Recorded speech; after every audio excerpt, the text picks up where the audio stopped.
Hello friends, welcome to our channel Commerce Solution. So friends, good evening to everyone. I hope everyone is happy. So friends, आप सबका आपके अपने YouTube channel Commerce Solution पे स्वागत है. We have started the paper 2 first unit, that is business environment, and we have in last lectures we have covered the fiscal policy. Today we are going to cover monetary policy. What is monetary policy? Fiscal policy, monetary policy, all these are what? These are the qualitative and quantitative techniques which a government took to control the inflation of our country. Monetary policy किसे कहते हैं? Monetary policy is the macro economic policy. Monetary policy क्या है? Macro economic policy laid down by the central bank. कौन करता है ये? Central bank, RBI. Who does this one? RBI. RBI क्या करता है? मॉनेटरी पॉलिसी लागू करता है. क्यों करता है? It involves management of money supply and interest. Money supply और इंटरेस्ट रेट को कंट्रोल करने के लिए मॉनेटरी पॉलिसी लगाई गई है आरबीआई के द्वारा, that is central bank. In India monetary policy of the RBI is adamant managing quantity of money in order to meet the requirements of different sectors of the economic and to increase pace of economic growth. अलग अलग sectors of the economic को क्या करना? उसके meets requirements करने के लिए और इकोनॉमिक ग्रोथ के लिए. What is monetary policy is what? Monetary policy also known as the, इसको क्रेडिट पॉलिसी भी बोला गया है और called RBI money management policy. इसको आरबीआई की मनी मैनेजमेंट पॉलिसी भी बोली गई है. In India the RBI implements the monetary policy through open market operations. India में आरबीआई क्या इंप्लीमेंट करता है? मॉनेटरी पॉलिसी कैसे? Open market operations, bank rate policy होती है, रिजर्व सिस्टम होता है, क्रेडिट कंट्रोल पॉलिसी होती है. सो ये सारी चीज़ें we will cover in the further lecture. जो फिजिकल पॉलिसी है ये सब क्या है? अपने आप में बहुत ही इंपॉर्टेंट है और यहाँ से क्वेश्चन पुटअप आना ही आना है. मॉनेटरी पॉलिसी जो ये ओपन मार्केट की भी होती है, bank rate policy, reserves, all this और what? Credit control. Using any of this instrument will lead to changes. ये सारे क्या होते हैं? इंस्ट्रूमेंट्स होते हैं. किसको? मॉनेटरी सप्लाई को कंट्रोल करने के लिए. Using any of this instrument will lead to changes in the interest rate और the money supply in the economic. क्या करेंगे? चेंज करेंगे इन द इंटरेस्ट रेट और the money supply in the economic. Monetary policy refers to the use of instruments under the control of central bank regulate the availability, cost and use of money and credit. Monetary policy किसको refer करता है? Use of वो instruments को जो किसको control करने वाली है? Central bank. Regulate the availability, control under the, किसके अंडर में? सेंट्रल बैंक के. Cost and use of money and credit, money को कैसे यूज करना.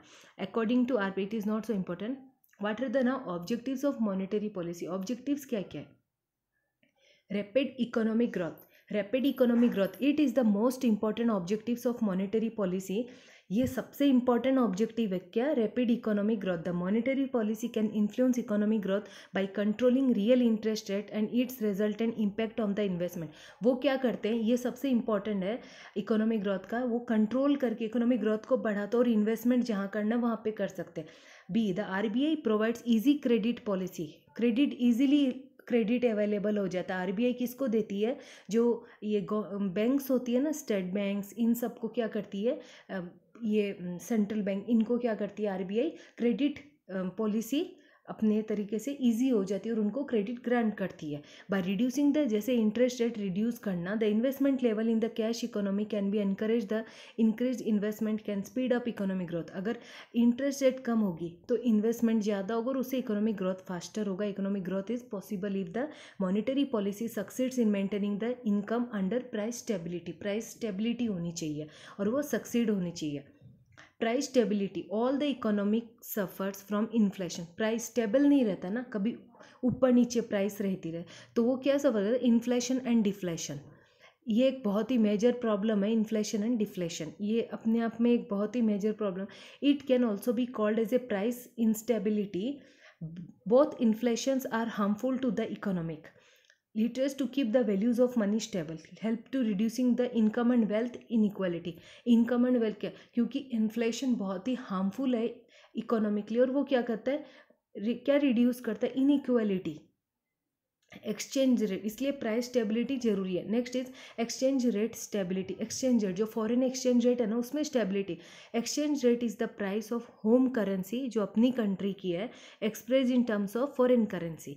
इंडिया की करेंसी बाहर, बाहर की करेंसी इंडिया में, तो उसको exchange rate. If this exchange rate is very volatile leading of to frequent ups and down in the exchange rate, अगर उसमें अप्स एंड डाउन हुए तो मॉनेटरी पॉलिसी क्या करती है, aim set maintaining the relative stability, वो एक stability maintain करके रखती है एक्सचेंज रेट में, जिससे ज़्यादा फर्क नहीं पड़ता है। बैलेंस ऑफ पेमेंट इक्विपमेंट, ये फुल एक अपने आप में एक पूरा चैप्टर है बैलेंस ऑफ पेमेंट, और ये पूरा टॉपिक है जिसको 2-3 लेक्चर्स में कंप्लीट करना होगा। At most 2 lectures must be there. तो बैलेंस ऑफ पेमेंट क्या है? Balance of payment equilibrium. Many countries like India, balance of payment क्या है? इंपोर्ट और एक्सपोर्ट, जो अपनी कंट्री में इंपोर्ट हो रहा है और एक्सपोर्ट, उसका पूरा balance, that is what of a country is known as balance of payment equilibrium. और वो इक्विलिब्रियम कंडीशन होगा तभी क्या होगा, favourable for the nation. Many countries like India suffer from the disequilibrium in the BOP. Disequilibrium BOP balance of payment में जैसे India सफ़र क्यों कर रहा है, क्योंकि जब एक्सपोर्ट कम है और इंपोर्ट ज़्यादा, बाहर के देशों से हम ज़्यादा मंगवा रहे हैं और इंडिया से हम कम सप्लाई कर रहे हैं, दैट इज़ व्हाट डिसइक्विलिब्रियम, जो बैलेंस नहीं है ना वो। द आरबीआई थ्रो इज, तब आरबीआई क्या करती है, अपनी monetary policy tries to maintain the equilibrium in the balance of payment. तब वो आरबीआई अपनी मॉनेटरी पॉलिसी से क्या करना चाहती है कि वो बैलेंस ऑफ पेमेंट को इक्विलराइज करना चाहती है, ताकि वो इक्विलिब्रियम में रहे। BOP has 2 assets, balance of payment surplus and balance of deficit. एक सरप्लस होता है और एक डेफिसिट। जब अगर इंपोर्ट ज़्यादा है तो डेफिसिट होगा, और अपने देश से एक्सपोर्ट ज़्यादा हो रहा है तो, और होम करेंसी कम जा रही है और बाहर की करेंसी अपने देश में ज़्यादा आ रही है, तो क्या होता है, सरप्लस बजट होता है। और deficit budget, when our currency, our exports is gone up, हम ज़्यादा इंपोर्ट कर रहे हैं तो क्या होगा, डेफिसिट होगा। full employment, the concept of full employment was in much discussed of a publication of general theory. full employment किसको बोलते हैं, for a situation in which everybody who want job, जब हर इंसान के पास जॉब रहती है, get job. Monetary policy encourage and helps in creating a many jobs in different sectors of the. Monetary policy की वजह से वो क्या करती है, एनकरेज करती है और क्रिएट करती है बहुत सारे क्षेत्र में या सेक्टर्स में, in different sectors, to get jobs to all the peoples. Neutrality of money and equal income distribution, ये तो इक्वल इनकम डिस्ट्रीब्यूशन मतलब इक्वली इनकम डिस्ट्रीब्यूट होना। Economics just certifies the role of monetary policy in maintaining equally economic equality, मतलब equally distributed in our economy.